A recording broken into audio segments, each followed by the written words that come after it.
What does the surge in COVID-19 cases mean for the economy? The Supreme Court gives Trump a win, and bye-bye, Seattle Autonomous Zone. It's time to get informed, America. You're listening to Get Informed, America, the only true unfiltered show that's fighting fake news and finding common ground. Now, here's your hosts, Dave Oakenquist and Rodney Johnson. Hello and welcome to Get Informed, America, the show that breaks through the mainstream media box to bring you real smart news. Hi, I'm Dave Oakenquist, and joining me is the Wizard of Wit, the Sultan of Sanity. What do you think about the Prince of Preparation, Rodney? We'll weigh in on that. Of course, the smartest man I know, Mr. Rodney Johnson, and who is, of course, the editor of InformedAmerican.com. What do you think of Prince of Preparation, Rodney? I'm not feeling it. It's way too close to Preparation H, and we're not going there. I'm feeling older every day. I'm not going there. So we'll stick to Sultan of Sanity for now. So I'll test out a new one every week and get you to weigh in. So Rodney, it's been a busy week as it seems to have been for the last 5-6 months. Always something new, always something crazy. But it's not anything new this week as we kick this thing off with our main topics, which is. Old news is new news in a sense. More coronavirus cases are spiking. We're getting potentially what people are calling the second wave, as we saw record new cases, I believe yesterday, and then this morning as well. I believe it was 45,000, I believe, on Wednesday, and about 39,000 new cases today. So this is very, very real. So I'd like to get your thoughts on what impact are these this run up of new cases, particularly in the South? We're seeing across California, Arizona, Texas, Florida is another big one. What impact this might have on, well, of course, the health of all Americans and the economy as we've been trying to open things up again, as moving through this. What's your read on the situation? Well, the average age of the coronavirus infection has dropped dramatically, which tells you young people are getting it, right? Yeah. And so they're out and about, and they are going to restaurants. They're going to, bars. They are going to the beach. They're going to protests. None of these things are exclusive. They're all kind of the lump together of we opened up and we're doing things in groups. And guess what? That's how the virus spreads. And from what I've read, it spreads more easily the longer you're in contact. It's not walking by someone. It's spending an hour and a half standing next to them if they're right. infected. And so it makes sense. We're starting to see some, more people in hospital beds, higher hospitalization rate, which is going to use up some more emergency services and medical services. The real effect beyond just the health, because we know how that goes now. We have a look at it. We don't have a therapeutic that people are set on. We have remdesivir, but remdesivir is a 30 to 40% improvement on a reduction in time. It's not a silver bullet therapeutic for sure. And we don't have a vaccine yet. I mean, clearly a number of people are working on it, but there's still not that date certain out there where we can say, hey, if these tests work out, then by, October 31st of this year, which would be an amazingly fast anything, that we would have something, or even April 30 of next year. Mm-hmm. And so it kind of puts people back on their heels a bit and say, well, wait a second, this could be around a long time. And I think we got a bit of a false sense of positive as states were opening up, when we thought, okay, this is a little better. We're gonna get past this. We're gonna move on. And then we saw unemployment drop from 14.7 to 13.3. Yes, I know the issues with those numbers, but the drop is the drop. It would have been a drop even with the adjustments people talk about. And people said, hey, unemployment's coming back down. Well, that's true, but continuing claims are still up around 20 million a week, and initial jobless claims are sitting around 1.5 million a week. And so to kind of wrap all that up, I think it is a very large bucket of cold water thrown on what people thought was a warming economy and situation to say, hey, look, fighting the virus is going to take a long time. The normal that we're at for the moment could be around longer. And the people that were struggling and hoping for that, ray of sunshine, maybe they're going to be in trouble. And you look at hotels, you look at Airbnbs, you look at anything that relies on exceptional density to make money. And I mean density of people. Restaurants we always go back to because no restaurant is set up to make money at 30% of capacity. It just doesn't work that way. And so it speaks to how this might flow through the business economy in terms of the commercial real estate market and other things. And it could be difficult for a long time. And near and dear to everybody's hearts, most people's hearts, is our distractions. You say, hey, wait a second, football is actually in danger here. Yeah. And if you don't have a football season, both college and pro, you're going to dramatically change the social side of America, because it's not just watching them, right? People gather, people have social time. They get together with family and friends and all those things. And It becomes a distancing thing. And that is unhealthy. Now, as you mentioned, yes, the age, particularly in Florida, as the age has dropped, I believe the median age of infected back in, say, March, I believe, or maybe April, was about 67, and now it's in the mid-30s now. So that's a huge deal. And I believe the share of cases of the over 65 was at one point like 25-30%, and now is under 10. So it is the younger that are getting infected. Now to that point, you say that. So it is worth noting here that as it skews younger, the death rate falls. Yeah. While I don't want to see the infection rate go up any more than anybody else, I'm a bit heartened that we're not seeing it spread faster through the older community, which is clearly a terrible thing. And so it appears that on a voluntary basis as well, that our older population, people over 60 with pre-existing health conditions, are taking this quite seriously and saying, hey, I'm going to self-separate. I'm not going to go do these things. I'm not going to join in these outside activities or be part of these gatherings, because I'm not going to risk my health. And that's working. Now that was where I was headed, which is that. Sorry. That is exactly right. But I guess to follow that up is yes, deaths have been trending down still, and that we expect an uptick a little bit. And as I'm looking at, if you look at this on a graph, there appears to be about maybe a 2-week lag, just to call it for a round number between cases and deaths. Of course, they're highly correlated, and one clearly you get sick, and then those people die, right? So maybe as long as the deaths don't spike too high, we can maybe, because I'm thinking, yeah, you might want to not, obviously people are not going to want to gather in crowds, but maybe they don't mind. I mean, we've seen this, Rodney. We saw over the last month mass gatherings, and I'm talking about protests, and there was, the Trump rally, which there wasn't quite as many people as they expected, but there was still some thousands there. Yeah. Unless the businesses say no, I do wonder if Americans would be like, yeah, open it. I want to go, because I'm just tired of it. And from what I'm seeing, as long as the deaths keep not spiking, maybe just deal with it, kind of a deal. What do you make of that? Well, it's easy to say and hard to do, because at the end of the day, I don't know which 21-year-old is going to have an adverse effect and die. The thing is that the state, being, your local, county, state, or national government, has to care for you when you have that issue. And so if you got COVID-19 and, stayed home for a few days feeling poorly, all right, make your decision.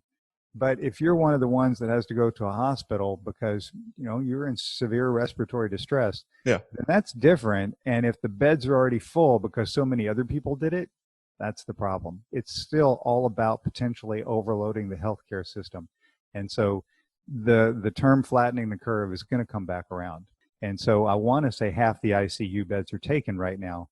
And with cases still rising at a record rate, they're looking out 10 days, 12, 14 days and going, hey, wait a second, that they don't have deaths at the same rate. But my goodness, we got a lot of people in beds and we're not sure where they're going to go anytime soon. We really have a possibility of overloading our healthcare system, which is exactly what we were trying not to do in the first place. Now, Rodney, this is not going away. So there's no way to really wrap up this topic, right? So because it is ongoing, and unfortunately, yeah. I mean, I was suckered in a little bit too. I thought we were really headed in the right direction, but just the reality is when you start opening things up, this is not unexpected. These new cases.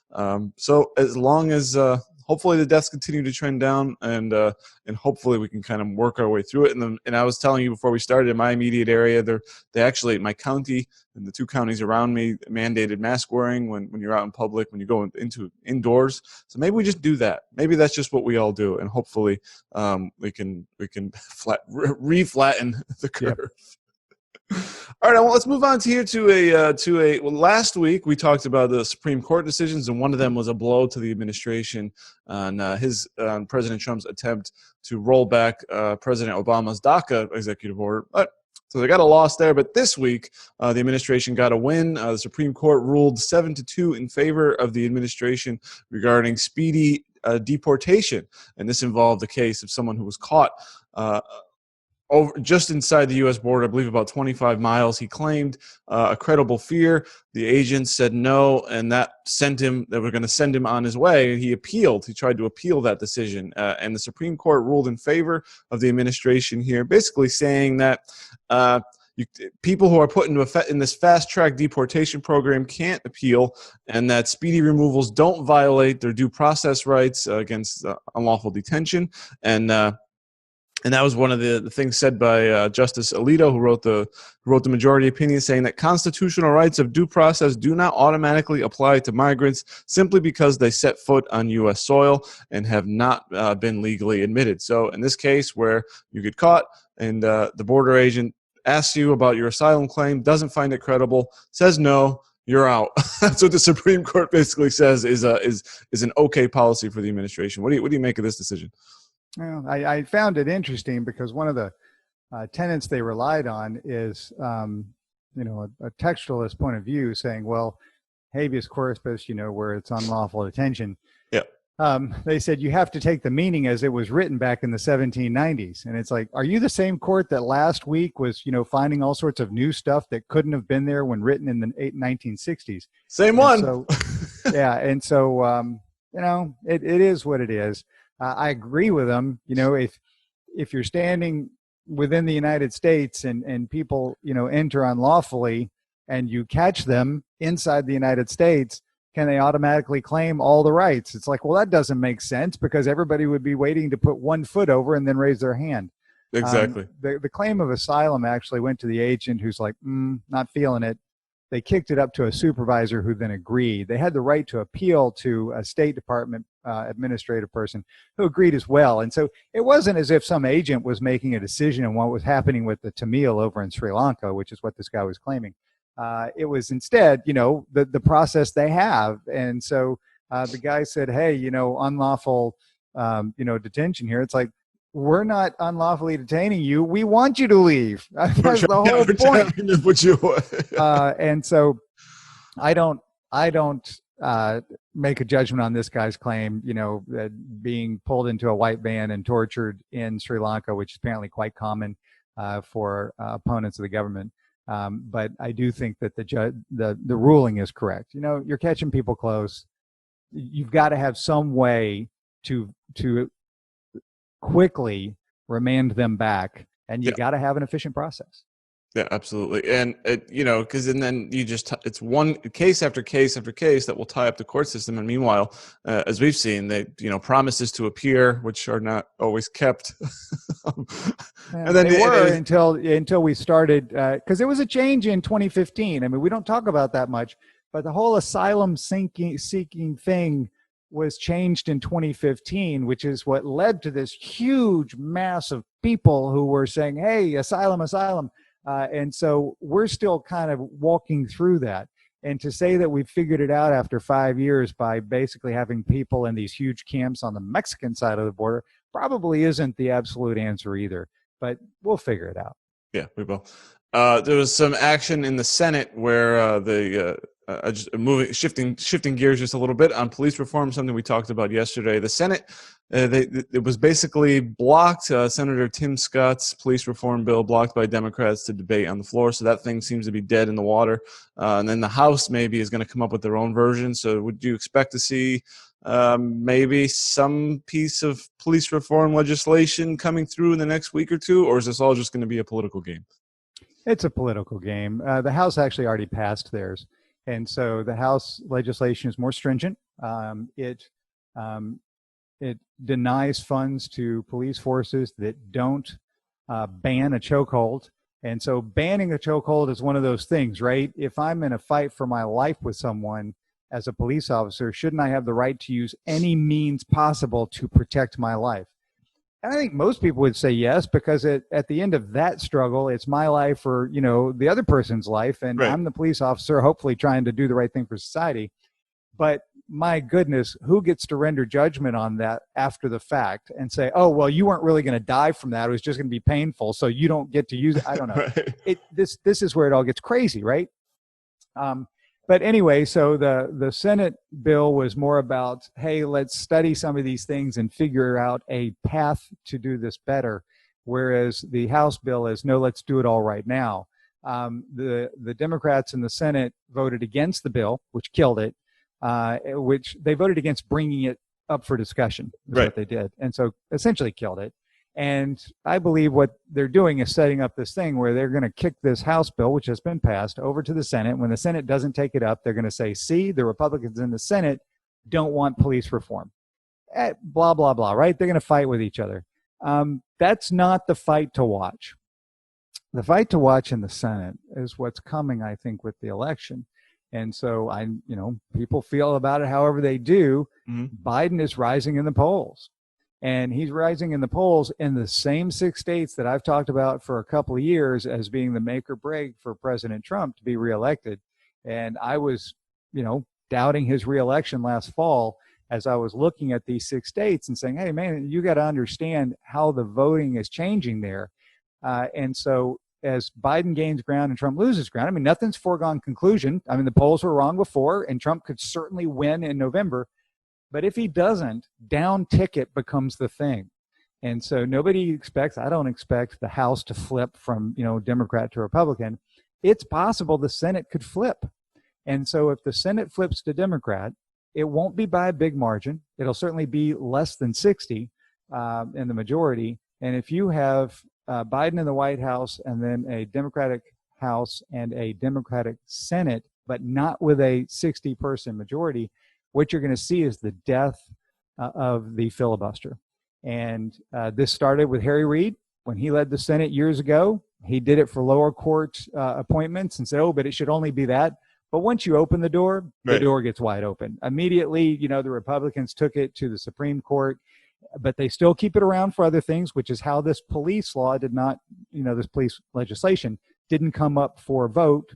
But you will see the filibuster go away, and then the gloves are off.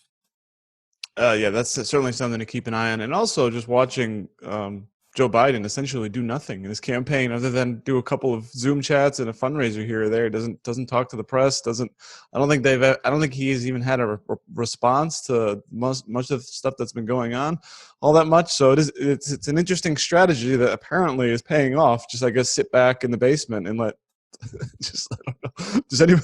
Well, he does. He issues statements and he certainly does interviews and he's out there, but he's, just as it was a frustration to him and the DNCC and his entire, operation during the height of the COVID pandemic that Trump was on television every afternoon and he was not.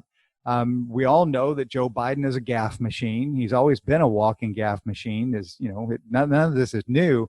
And so if he plays the strategy of fewer public appearances, but more written and other prepared things, it's better for him.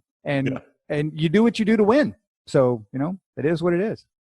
Sure is. So we'll be following all of that. Rodney, there's a few small items that I want to hit on. The Summer of Love in Seattle with the CHOP or CHAZ, the autonomous zone. It looks like it's actually breaking up, emptying out as, there's continuing violence in the area. Someone was shot, a few people were shot, one person dead. And then residents and businesses serve the city up with a lawsuit alleging, violation of their constitutional rights, which seems like a pretty big deal. And now it seems like this thing is kind of coming to an end. I think there's a couple of holdouts, but I wanted to talk about this because this might be our last chance if this thing completely disbands. So it's very sad to see this this great American experiment potentially fail. Well, I was surprised that it was allowed to go on this long because Well, yeah. you're handing over. They didn't just hand it over. That's what's so weird, right? The lawsuit brought by these business owners, the employees, and the residents said, look, you helped them. The police not only left the precinct at the direction of the mayor, the police also brought them barricades. Hey, you need a few barricades? And they brought them bathrooms. and it's like, what are you doing here?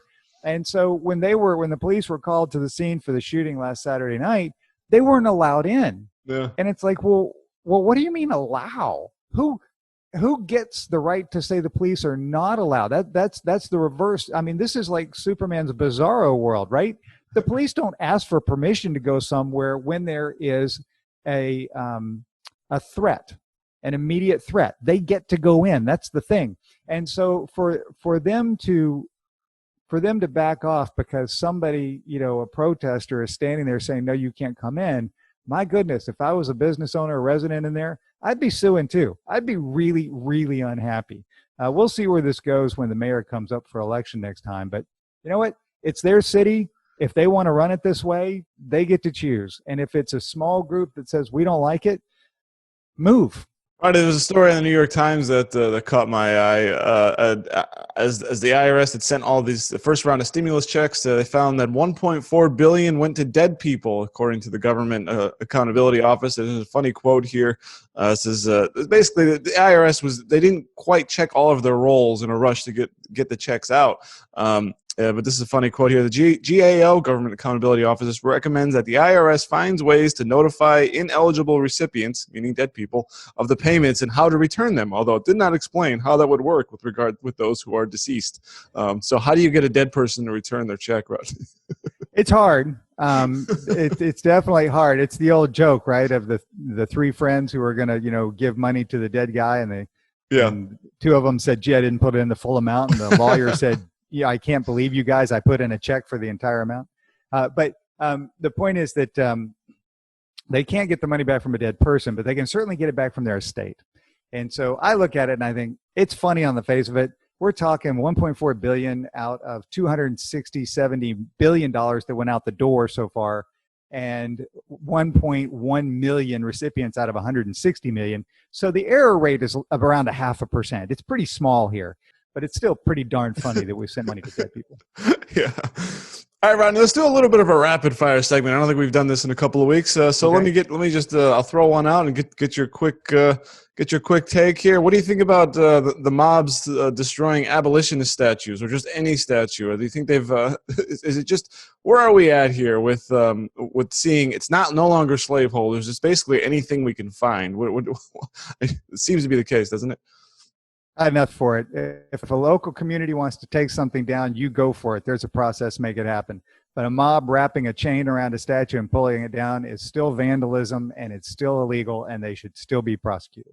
Great. Now, one of the things you wrote about this week in Informed American is the commentator Jesse Kelly going after what you might consider liberal institutions like Yale University. How if we're going to play by the same rules, the founder of Yale, or was established by Elihu Yale, that's his namesake, who was a slave trader. So should we rename Yale or maybe destroy the whole campus altogether? What do you think of that? That's the problem with the cancel culture, as it's called. Eventually, it starts canceling itself. Yeah. And so if you want to allow that game to happen, it's the same with shutting down speech you don't like. Eventually, they don't like yours. As many people have said, if you get 1,000 people in a room, I don't care what your very nice opinion is, somebody will be offended. And if you allow personal offense to be the driver of shutting these things down, everything gets shut down. And so I thought Jess Kelly was on point when he set up the hashtag cancel Yale. Yeah.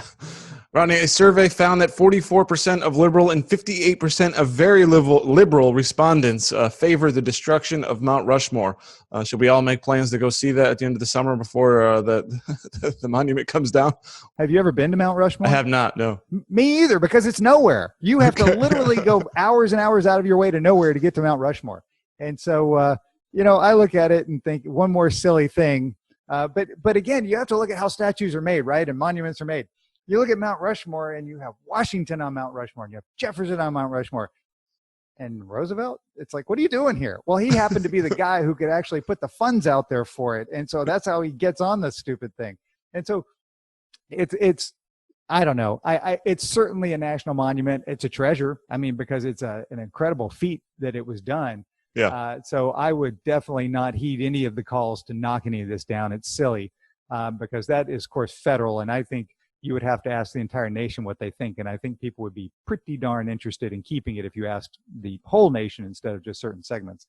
But it's kind of fun, right? Fun to have that conversation. Big news in the entertainment industry, something you wrote about, Rodney. The Dixie Chicks have changed their name to the Chicks. Right. Question for you is, isn't that also kind of offensive? I would think chick is kind of maybe a little sexist. I thought that was kind of funny. And so I'm a Dixie Chicks fan. I like the music from the 1990s, played in my car a lot when my kids were little, very singable. And what people may or may not realize is, there were a number of girl groups at the time, like the Spice Girls. And there were a lot of manufactured groups, like boy bands are manufactured. The Dixie Chicks are not. They play. I mean, Natalie Maines, the lead singer, does not, but the two sisters, they're playing those instruments and they are accomplished musicians. And so that's what made it kind of cool.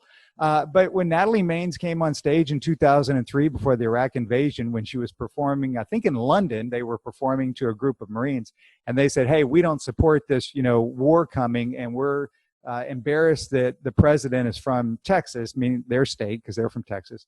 And so that kind of got them shunted by the country music industry and fans. They say, wait a second, you don't agree, but you don't say you're ashamed of your president. You certainly don't say it standing on stage in a foreign country. Yeah. And so here we are, 16, 18 years later, and they're changing their name for political reasons. It's like, does anybody really notice? And by the way, you took out Dixie, but to your point, they left in Chicks. It's like, well, my goodness, now all the feminists are going to hate you for this because you left in Chicks. And as I wrote, the problem is they're just left with which, yeah. for people who don't know, was an alternative music group in the 1990s. The is a group that was out there.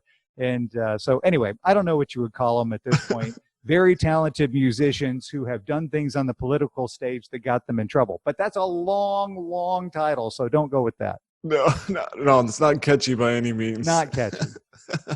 Well, thank you so much, Rodney, for coming on. I want you all to become informed Americans by subscribing to this channel and hitting the like button if you've enjoyed this content.